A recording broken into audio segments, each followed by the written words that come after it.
faltam 2 minutos para as 19 horas. Vamos iniciar a nossa live hoje sobre Apocalipse capítulo 18. Estamos chegando ao final do livro, né? Talvez uma das partes mais importantes que trata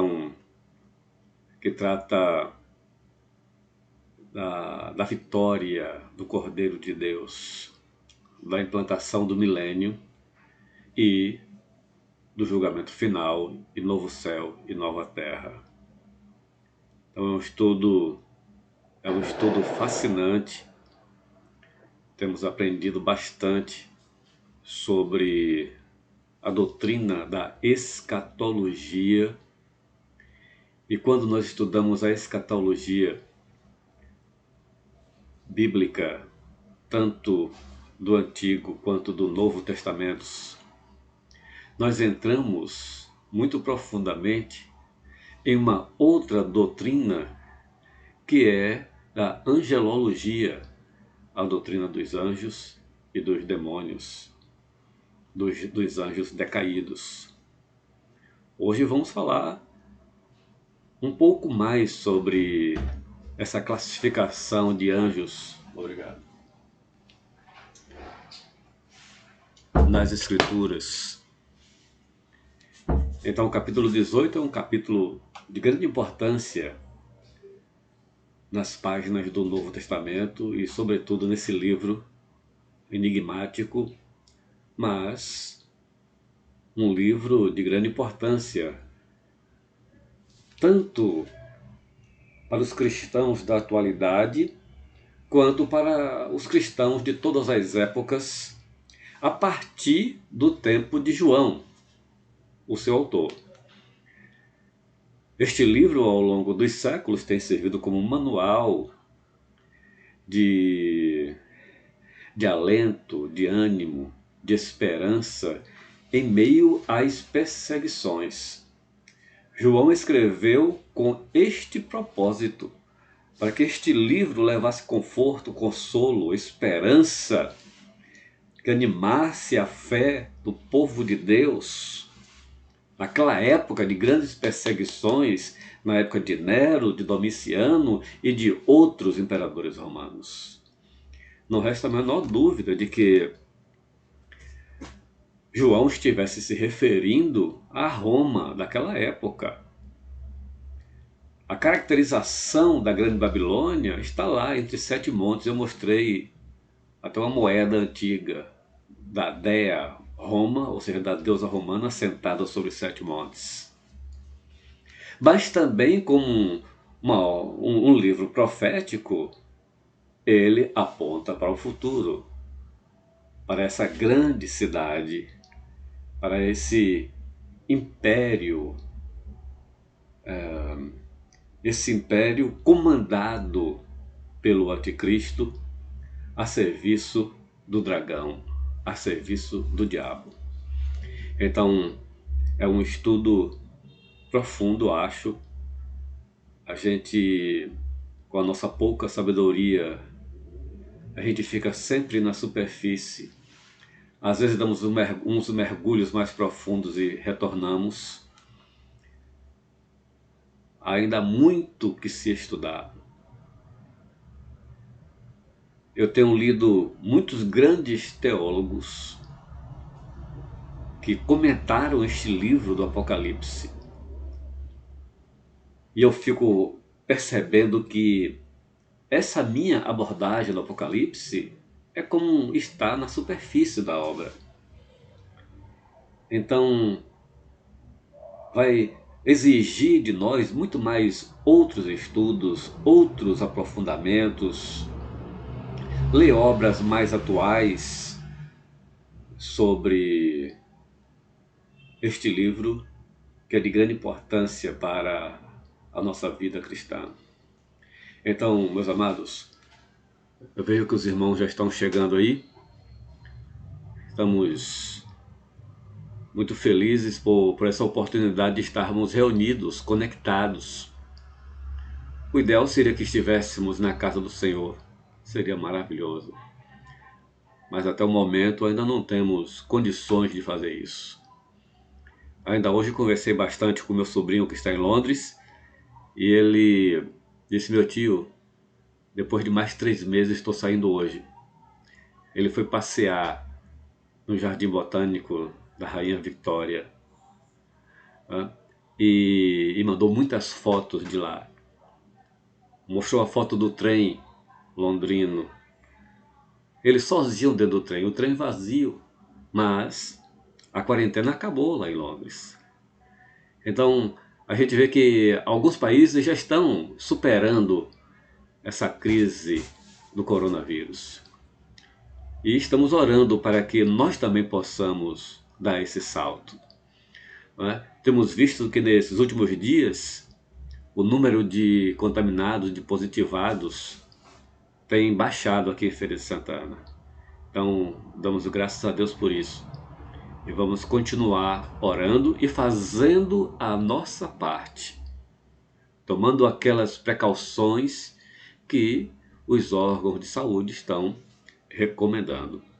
Então, irmãos, é um prazer estarmos de volta, né, para o estudo da palavra do Senhor.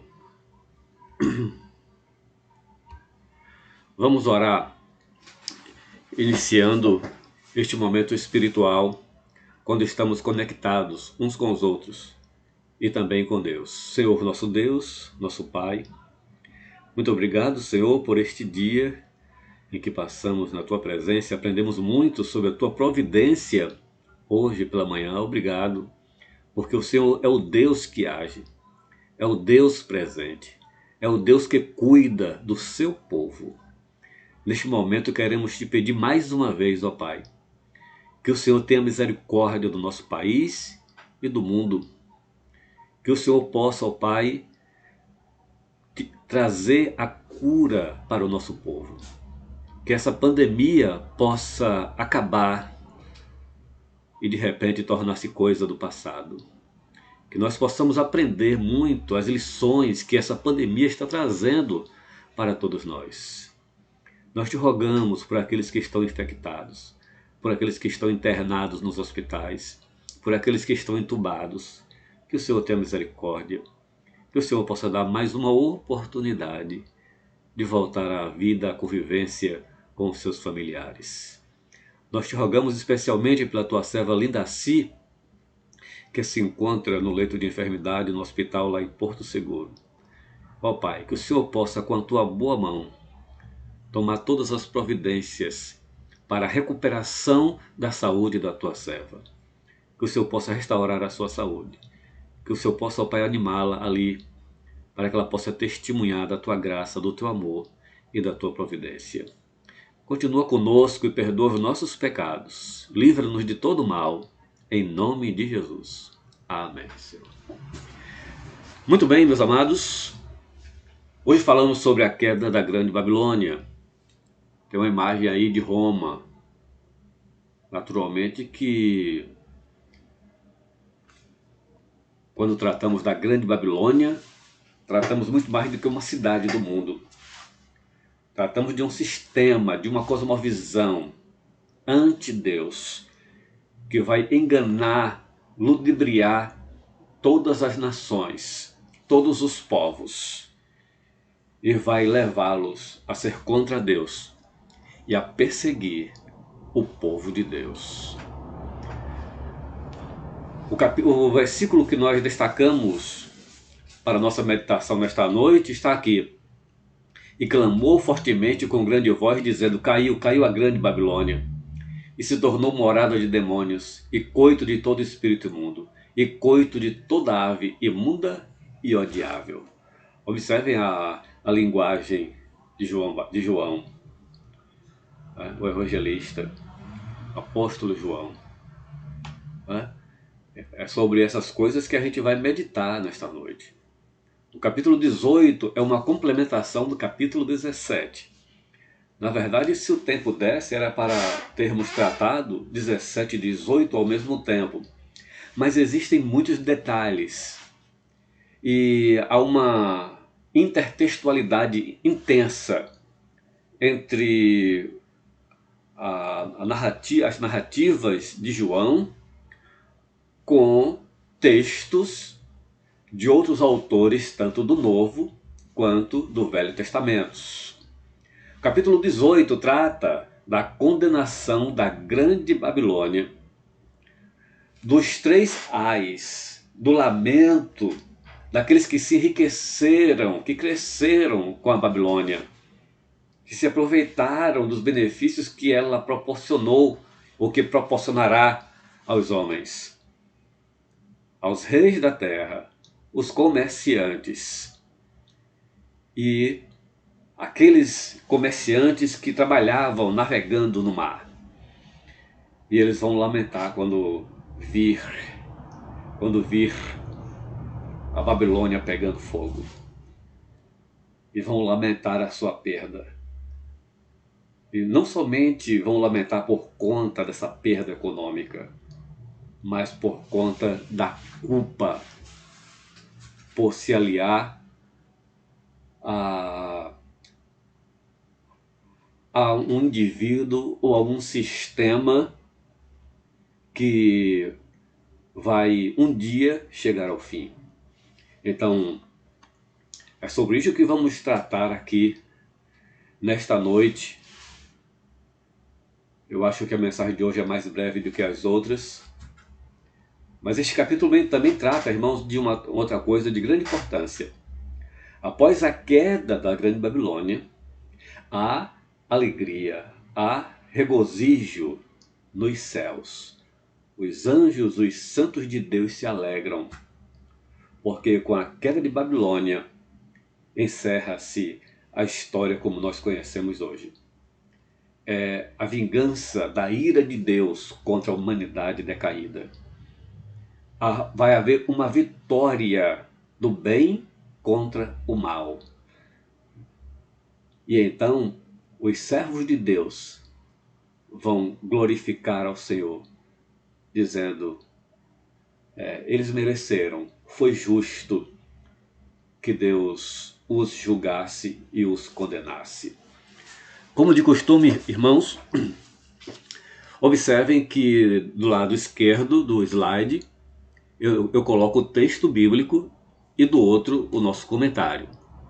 É muito importante a gente ter sob os nossos olhos o texto bíblico, para vocês perceberem que nós estamos tentando entender e interpretar o texto bíblico e não necessariamente a nossa opinião. Tá bem? Então, isso é de grande importância. Nós aprendemos a fazer isto. Eu ensinava isto em sala de aula, como interpretar textos. Então, eu faço parte de uma corrente teórica na área da literatura e eu escrevi sobre isso na minha dissertação no mestrado, em que eu tenho que considerar o texto do autor. Eu tenho que interpretar as suas palavras. Eu tenho que examinar o seu contexto. Eu tenho que pensar nas intenções do autor, nas intenções da obra, e só lá no final, embora as ciências literárias hoje invertam e coloquem a intenção do autor em primeiro lugar, mas eu vou dizer aqui em relação ao texto bíblico que a intenção do leitor tem que vir por último. Primeiro eu tenho que entender a intenção do autor, a intenção da obra, para que possa aplicar esse texto à minha vida e à vida dos outros.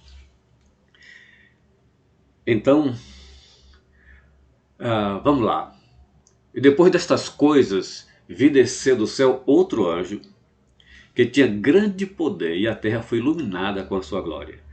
Observe que aquelas partes que eu vou comentar, eu coloco em vermelho, para chamar a sua atenção, para focar os seus olhos no texto bíblico, ou melhor, para direcionar os seus olhos no texto bíblico. Então, em primeiro lugar, o que é que nós observamos? João agora vê um outro anjo enviado por Deus para exercer o seu juízo final contra a Grande Babilônia. Naturalmente, contra a Grande Babilônia, a besta e o anticristo. Agora, não foi um anjo qualquer. Não foi um anjo qualquer. Foi um anjo de grande poder. Quem tem uma versão atualizada, chamada ARA, da Sociedade Bíblica do Brasil, traduz como grande autoridade. E era um anjo, meus irmãos, de tão grande poder, de tão grande autoridade, até para exercer esse juízo sob o ponto de vista universal, de condenar universalmente essa metrópole imperial, essa grande cidade pecaminosa e ante Deus. Deus tinha que mandar um anjo que, dentro da hierarquia angelical, estivesse lá no topo. Era um anjo de tão grande autoridade que a terra foi iluminada com a sua glória. Olha que coisa fantástica. A gente pode até imaginar que esse anjo é Jesus Cristo que veio para julgar, mas não é Jesus Cristo. É um anjo. Esse anjo vive em tal proximidade de Deus, que quando ele sai da presença de Deus, o seu ser brilha, ilumina o cosmos, ilumina a terra, com a glória de Deus sobre ele. Vocês lembram, Moisés passou 40 dias só na presença de Deus, lá no monte. E quando Moisés volta, o seu rosto brilha, ele vai ter que usar um véu, por causa do brilho da glória de Deus sobre o rosto dele.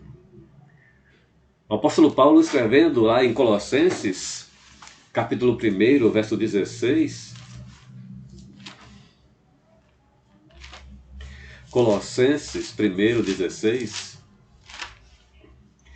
ele diz assim: porque nele, em Jesus Cristo, foram criadas todas as coisas que há nos céus e na terra, visíveis e invisíveis, sejam tronos, sejam dominações, sejam principados, sejam potestades. Então ele fala de principados e potestades, fala de reis e de grandes autoridades. Reis e grandes autoridades.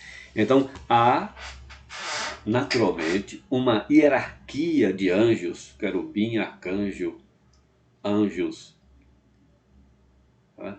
Na região celestial. Então ele desce e ele clama. Olha o advérbio aí. E clamou fortemente com grande voz. Clamou fortemente com grande voz.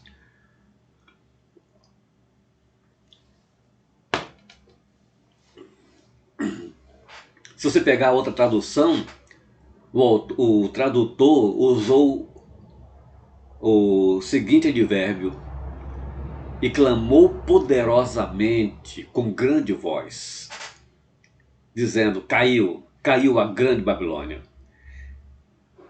João aí está apropriando-se de Isaías 21, versículo 9, quando Isaías profetizava a queda da Babilônia, que ficava às margens do rio Eufrates. Então, a gente vê um fenômeno histórico no passado, mas também um outro que aponta para o futuro e que vai cair do mesmo jeito.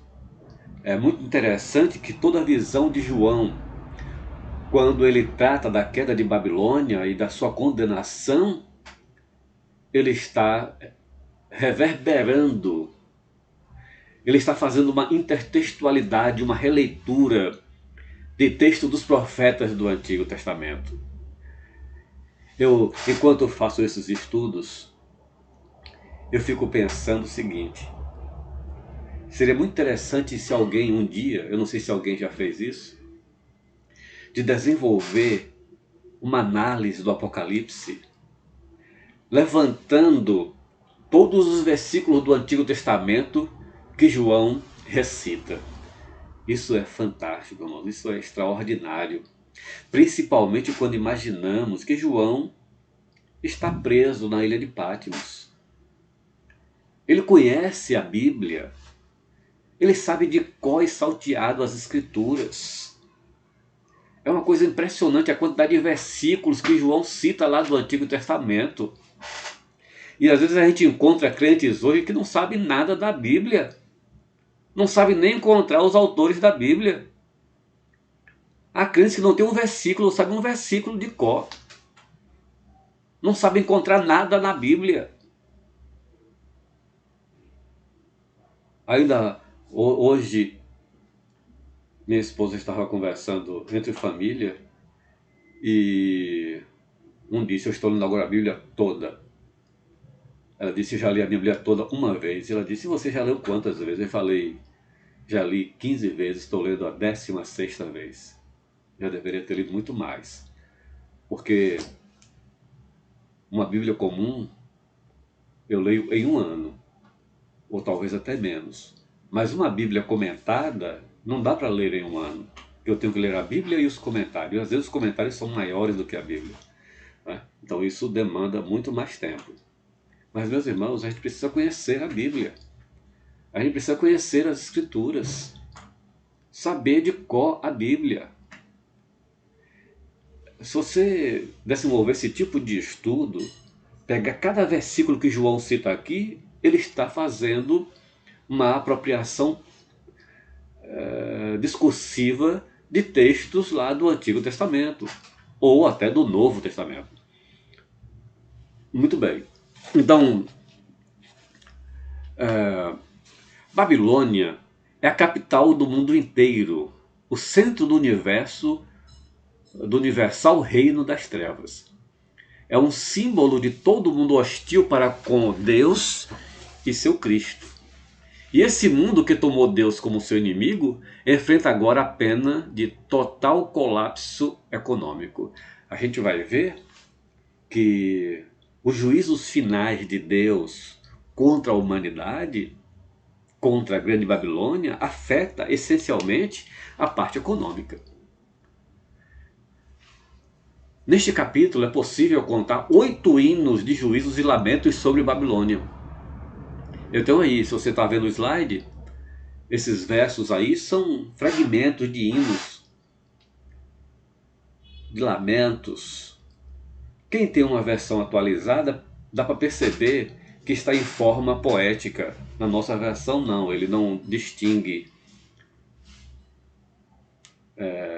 um gênero literário de outro. Estão todos no mesmo formato, né? Então, nós vamos encontrar só neste capítulo 8 hinos de juízos e lamentos sobre Babilônia. O negócio aqui ficou...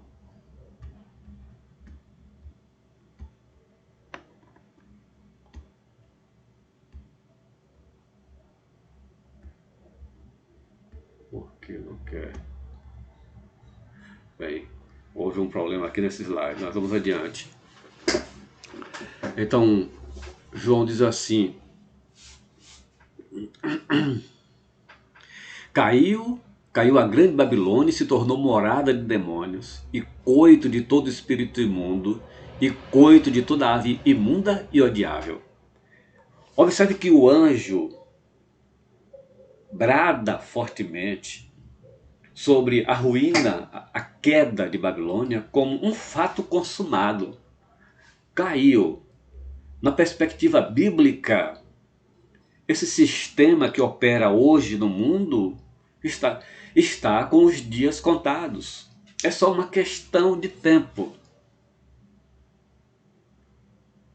E quando isso acontecer, a grande Babilônia, assim como Roma antiga, que representava o esplendor, a glória de todas as nações, que era o centro comercial mais poderoso do mundo, que era o lugar mais seguro e de mais diversões mundanas, que era o centro das atrações culturais do mundo antigo, caiu. No sexto século, Roma caiu. E essa visão que João tem, né, da grande Babilônia como o império do anticristo, que também vai cair e vai se transformar numa prisão de demônios, de animais impuros. Observe que João usa fala por 3 vezes de Babilônia como prisão. Algumas versões traduzem assim, como prisão, como morada, como coito, como habitação de espíritos imundos e de toda ave imunda e odiável. Então, tão certo como a Roma antiga caiu, a Roma futura, a grande Babilônia, também vai cair. Vai sofrer os juízos da justiça de Deus. É só uma questão de tempo. Todas as nações beberam do vinho da ira da sua fornicação, e os reis da terra fornicaram com eles, e os mercadores da terra se enriqueceram com a abundância de suas delícias.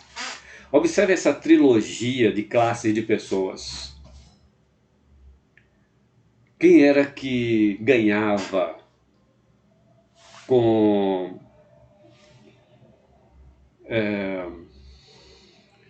como é que eu falo mesmo, né?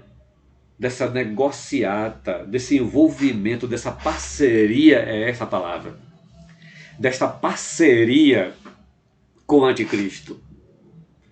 João cita 3 classes de pessoas aí. Todas as nações, os reis da terra, os governadores, os presidentes, os líderes mundiais e os negociantes, os mercadores da terra, os empresários, negociantes. Daqui a pouco nós vamos ver o lamento dessas classes, quando eles de repente, em uma hora, num dado momento, no mesmo dia, Babilônia cai. Babilônia cai. Então, e ouvi outra voz do céu que dizia: sai dela, povo meu, para que não sejas participante dos seus pecados, e para que não incorras nas suas pragas. Essas pragas, o derramar das 7 taças, das últimas trombetas, que vão acontecer concomitantemente no final do período da grande tribulação, vão atingir a grande Babilônia, o anticristo, o falso profeta e todos aqueles que são leais a eles. E essa advertência aqui, meus irmãos, foi feita por João, por um anjo dado a João, que comunica a João. João diz aí que um anjo que disse isso foi para a igreja daquela época, quando Roma seduzia todos os povos. E então o anjo apelava para que a igreja cristã não se misturasse com o mundo, com o esplendor, com a riqueza, com os atrativos de Roma. Mas a gente vai ver que a igreja vai falhar nesse sentido. No 4º século, em 325, com Constantino Magno, ele vai decretar a igreja cristã como religião oficial do Império Romano e vai criar aquilo que a gente chama da igreja católica. A palavra católica aí quer dizer universal. A igreja cristã, que antes era periferia, que era marginalizada e perseguida, agora vai estar conivente e servindo ao poder, como a gente vê hoje pastores aí sendo coniventes com o presidente da República, dando apoio. Então, meus amados, e de lá para cá a gente sabe o restante da história. de como a Igreja Católica se paganizou, incorporou todo o paganismo romano, entrou naquilo que a gente chama de ecletismo, de ecumenismo com o mundo pagão. E isso vai perdurar até que um dia Deus levante um homem chamado Martinho Lutero e vai lutar contra o cativeiro papal da Igreja Cristã. E a gente sabe o restante da história vem até os nossos dias. Ora, meus irmãos, esse clamor do anjo era para a igreja da época de João, tem sido para a igreja ao longo dos séculos, mas é claro que dentro do contexto trata dos santos, daqueles que vão estar no período da grande tribulação. Para que não se deixe enganar pelo falso profeta, que vai se parecer com Jesus Cristo. Por essa religião, de como a religião estará dando apoio ao anticristo. A gente viu isso com o falso profeta. Mas isso para nós também é de grande importância. Aqui se prega a doutrina da separação. A separação, essa doutrina é bíblica. Essa doutrina é necessária. Ela é uma doutrina distintiva dos batistas regulares de outros grupos religiosos, ou de outras denominações. O fundamentalismo é marcado, é essencialmente caracterizado por acreditar e por defender a doutrina da separação bíblica. A separação não quer dizer que o crente vai sair do mundo e vai romper o relacionamento com as pessoas, não. Mas simplesmente quer dizer que o crente vai se santificar, que ele não vai ser conivente, que ele não vai fazer parcerias com aqueles que negam a palavra de Deus, que negam doutrinas fundamentais do cristianismo. Ele não vai fazer essas parcerias. É preciso ter esse bom senso nas Escrituras.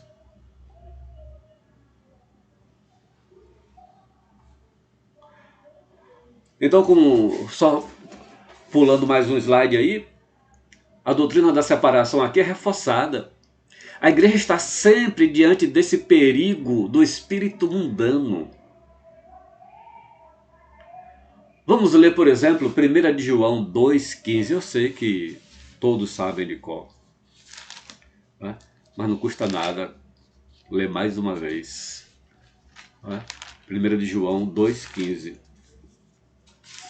Quando João diz assim: não ameis o mundo, nem o que no mundo há. Se alguém ama o mundo, o amor do Pai não está nele. Observe bem isso aí, meus irmãos. Observe bem este versículo da palavra de Deus. O mundo aqui não é o mundo físico. Existem coisas muito lindas para se ver neste mundo, mas que não afeta a nossa fé nem a nossa fidelidade a Deus. O meu sobrinho mandou hoje as fotos do Victoria Garden, lá de Londres. Dos jardins belíssimos, bem cuidados, dos pequenos animais que vivem soltos dentro do jardim. Existem coisas belíssimas neste mundo. Mas não está tratando aqui, né, de pessoas, não está tratando de coisas que a gente tenha, o que a gente vem adquirir, tá bem? Não está se tratando do mundo físico. Quando João diz assim, não ameis o mundo, nem o que no mundo há, ele está falando daquelas coisas que se opõem a Deus, daquelas coisas que te levam a fugir da vontade de Deus, a contrariar a vontade de Deus. Está falando daqueles valores que nos cativam e que nos enfraquecem espiritualmente. Eu escrevi aqui, olha, Não amar o mundo refere-se ao seu uso ético e metafísico. Ético quanto à doutrina dos valores, do nosso dever, e metafísico daquilo que nós aspiramos.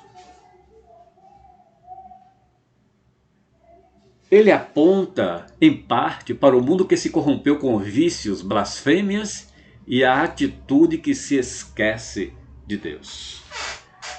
Olha aí, é assim que a gente deve entender este texto. Tudo aquilo que se coloca no lugar de Deus na sua vida, tudo aquilo que te faz enfraquecer e afastá-lo mais da santidade, é disso de que João está tratando aqui. Observe Colossenses 3, de 1 a 3. Colossenses 3, de 1 a 3. 3, de 1 a 3. Portanto, se já ressuscitastes com Cristo, buscai as coisas que são de cima, onde Cristo está assentado à destra de Deus.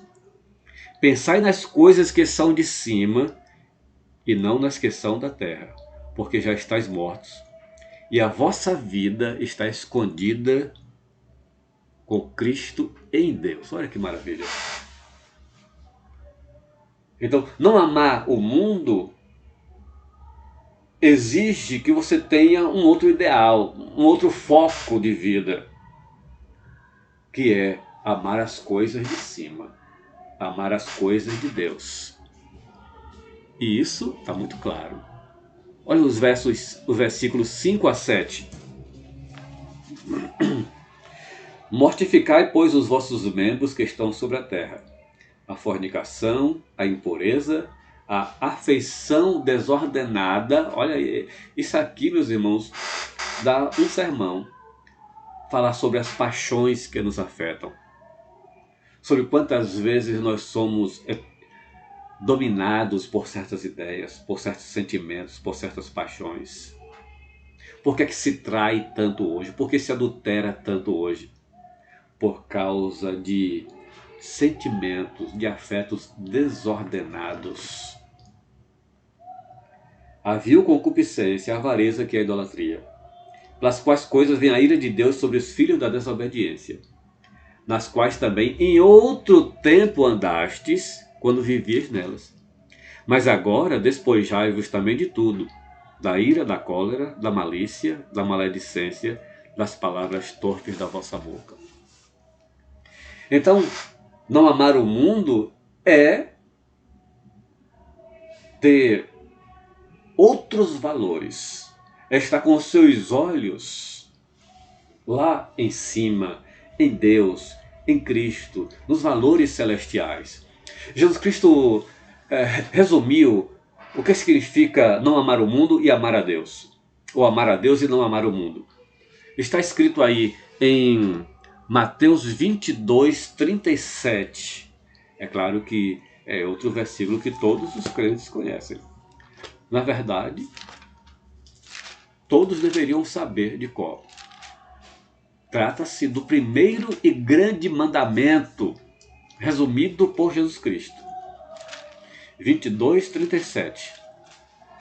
Você sabe qual é, não é? Diz assim: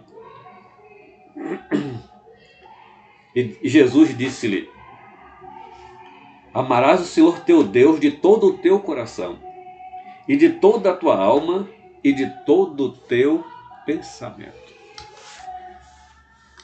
Isso sim, quem vive este versículo, este primeiro mandamento, é claro que o mundo não vai seduzi-lo, não vai fazer com que ele tenha uma cosmovisão secular, mundana e contrária à vontade de Deus. Jesus Cristo também ensinou isso. Está lá em Mateus 6, 24. Ele diz assim, que você não pode servir a dois senhores. Ou há de amar um e odiar o outro, ou vice-versa. Está lá em Mateus 6, 24. Não poder servir a Deus e a Mamon. A Deus e o apego, a avareza às riquezas. Então, meus amados, quando o anjo clama, sai dela, povo meu, é um clamor para a igreja de todos os tempos e para os santos da grande tribulação, os judeus da grande tribulação. Porque a igreja não vai passar pelo período da grande tribulação. Quem anda ensinando isso não estudou direito a palavra de Deus. Mas esse clamor para sair de um sistema corrompido, de um sistema cujas bases ideológicas, políticas, educacionais, científicas são contra Deus, isso é o que se requer do crente. É por isso que o autor da carta aos Hebreus diz assim: segui a santificação, sem a qual ninguém verá ao Senhor. Você quer algo mais grave do que isso?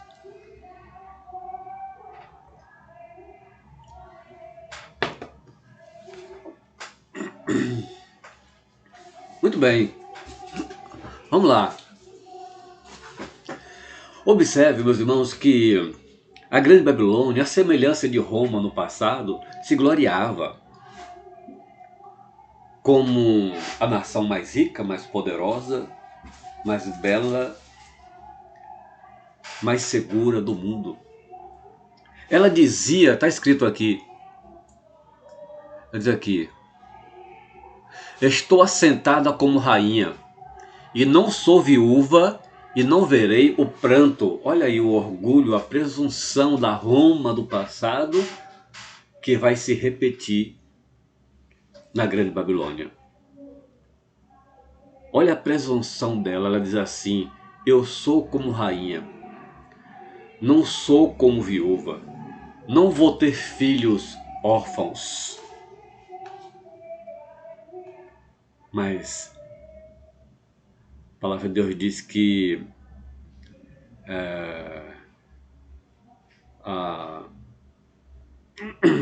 a soberba precede a ruína.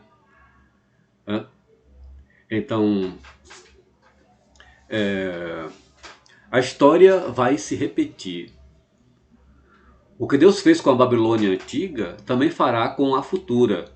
Observe que nessa parte aí, João está citando vários textos, eu só peguei um, de autores do Antigo Testamento, quando falavam a respeito da Babilônia.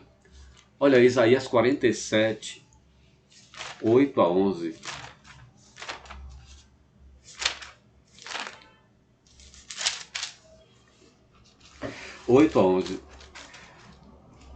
Vamos lá. Agora, pois, ouve isto, tu que és dada a prazeres, que habitas tão segura, que dizes no teu coração: eu o sou, e fora de mim não há outra. Olha o orgulho, a presunção da Babilônia. Não ficarei viúva, nem conhecerei a perda de filhos. Está vendo que João está citando este versículo aqui? 47, 8. Porém, ambas estas coisas virão sobre ti num momento. Observe essas palavras de Isaías. No mesmo dia,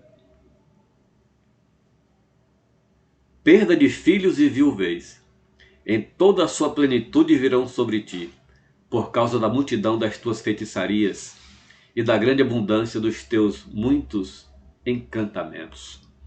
Porque confiaste na tua maldade e disseste: ninguém me pode ver. A tua sabedoria e o teu conhecimento, isso te faz desviar. E disseste no teu coração: eu sou, e fora de mim não há outro.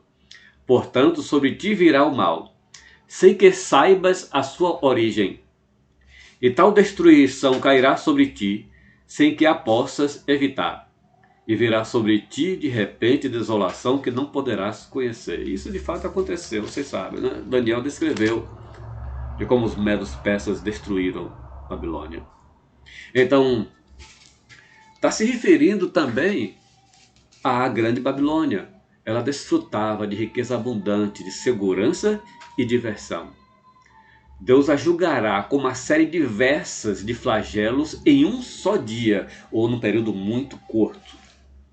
João vê o colapso repentino da Babilônia. João não vê a Babilônia sendo destruída aos poucos, não.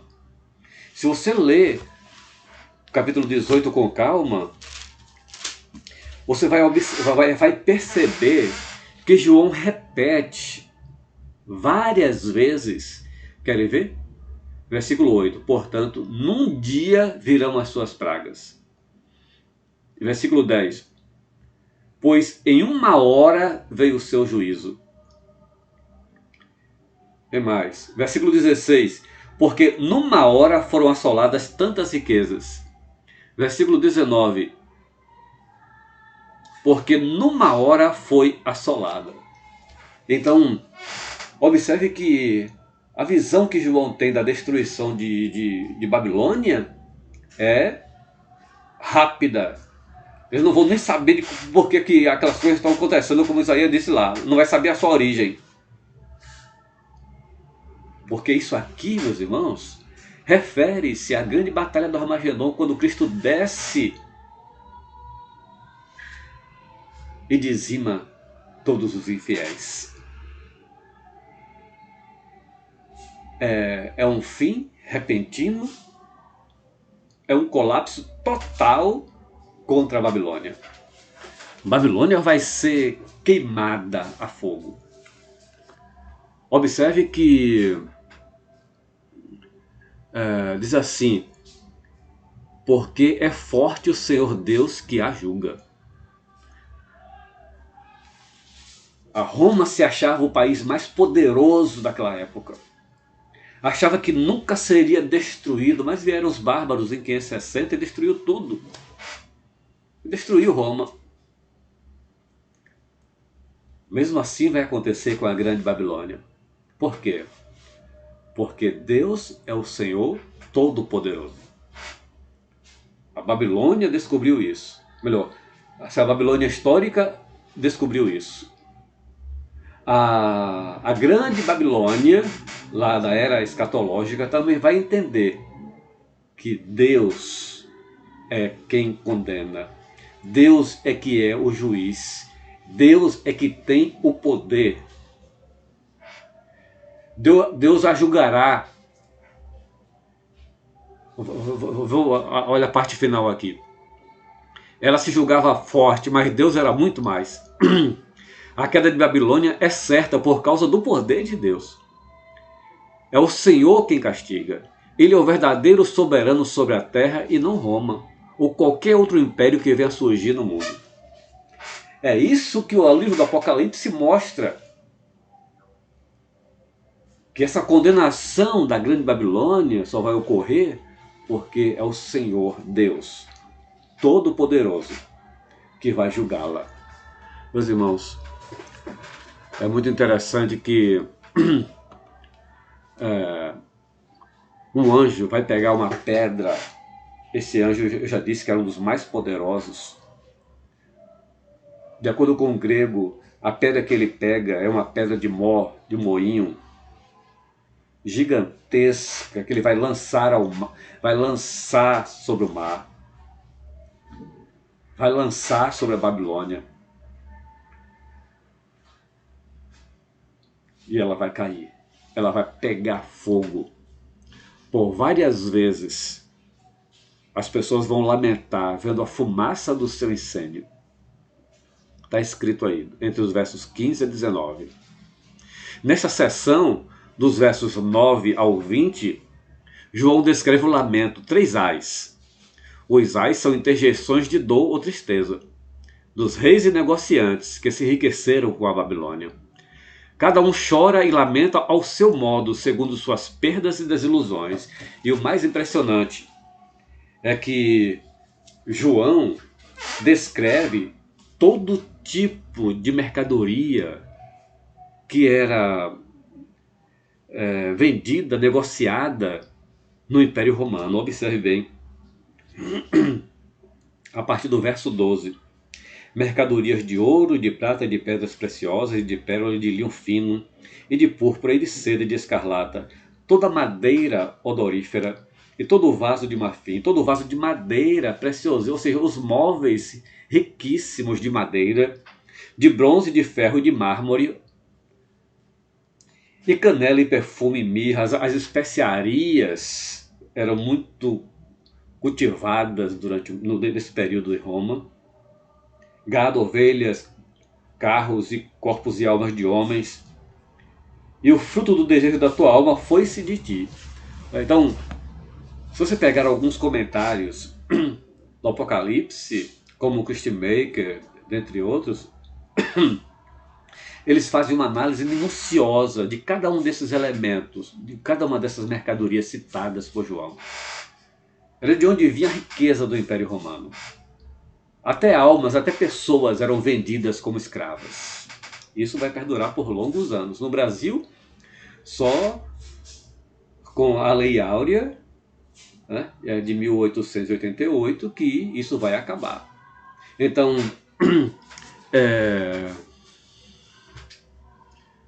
vamos lá.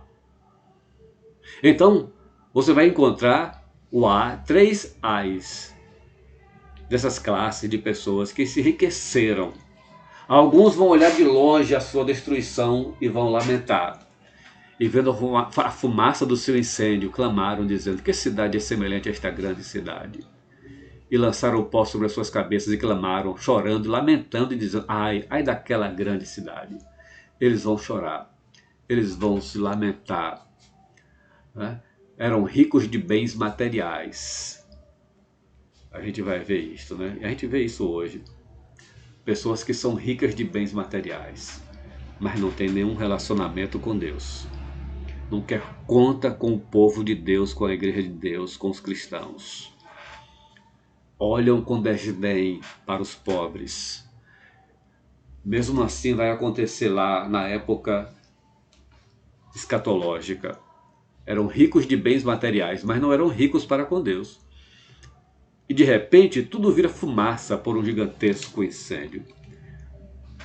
É isso que vai acontecer. E a parte final deste capítulo 18 trata da alegria que há no céu, do triunfo da justiça de Deus. Está aí a partir do verso 20. Alegra-te sobre ela, ó céu, e vós, santos apóstolos e profetas, porque já Deus julgou a vossa causa quanto a ela. E um forte anjo levantou uma pedra como uma grande mó, uma pedra de moinho, e lançou-a no mar, dizendo: com igual ímpeto será lançada a Babilônia, aquela grande cidade, e não será jamais achada. E em ti não se ouvirá mais a voz de arpista, não vai haver mais música na grande Babilônia. Não vai haver arpistas, nem músicos, nem flautistas, nem trombeteiros, nem artífices. A indústria vai parar. A luz de candeia não mais luzirá em ti, a voz de esposo e de esposa não mais se em ti ouvirá, não vai haver mais casamentos.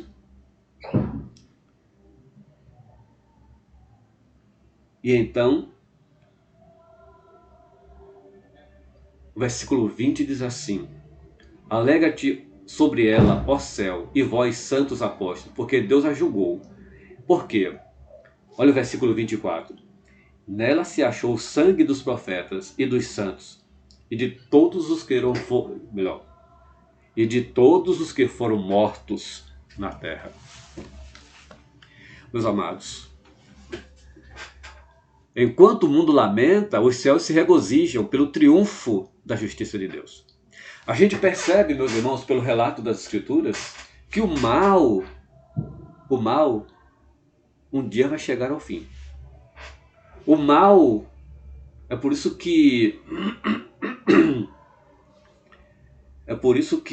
o panteísmo está errado, que diz que o bem e o mal são forças coexistentes e eternas.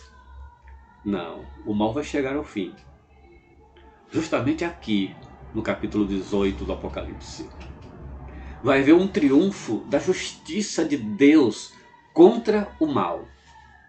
O mal vai ser julgado e condenado. As farras e festividades pagãs acabarão.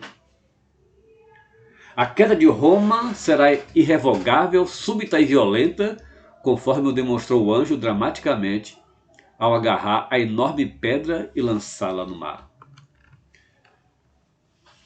Esse texto bíblico mostra, meus irmãos, que pecados tão abomináveis merecem essa ruína total. É o caminho que a humanidade está tomando. É por isso que compete-nos a nós, servos de Deus, levantar a voz profética para condenar o pecado que está em nossa nação, para corrigir os erros, desmandos que estão acontecendo no mundo, para que a gente corrija o comportamento do próprio povo de Deus, porque esses pecados não ficarão impunes. Portanto, meus amados, ficamos por aqui nesse estudo tão importante, tão profundo, que trata de realidades do passado, da nossa época, como também do futuro, para que a gente possa ser despertado, para que nós possamos ser despertados, para que nós saiamos desse sistema mau e perverso que impera no mundo e que luta contra Deus. Que nós nos engajemos com a santidade de vida que Deus requer nas Escrituras. Que a gente possa viver como nosso Senhor Jesus Cristo. Não é fácil, mas é o caminho do povo de Deus. Que Ele nos abençoe. Meus amados, na próxima terça-feira, às 19h30, eu vou começar um curso de discipulado bíblico online. Vai ser um treinamento para discipuladores. Eu vou discipular aqueles que queiram participar do curso, para que eles possam se tornar discipuladores de outras pessoas também de forma online. Quando a pandemia acabar, vai ser de forma presencial. Nosso livrinho está pronto, está aqui. Não sei se está vendo para ver.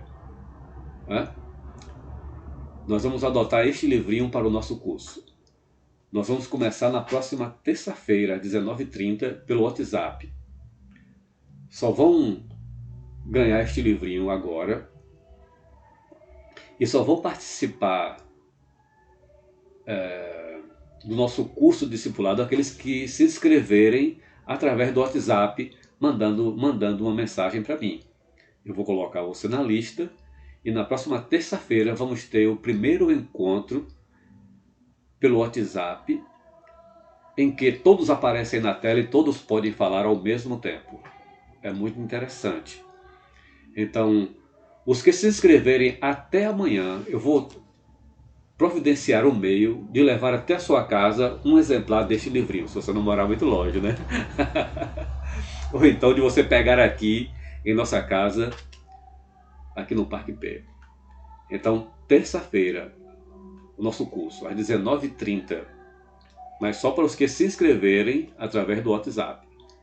Vamos ficar por aqui, que Deus abençoe a todos. Vamos continuar orando pela nossa irmã Lindaci. E quarta-feira estamos de volta para analisar o capítulo extraordinário 19 do Apocalipse, quando fala da volta de Jesus Cristo. Olha que coisa maravilhosa. Capítulo 19. Fala sobre a volta de Jesus Cristo. E quinta-feira, irmãos, vamos ter culto na igreja do Parque P. Um culto presencial. A gente abre as portas, se Deus quiser, a partir de quinta-feira, na nossa igreja do Parque P.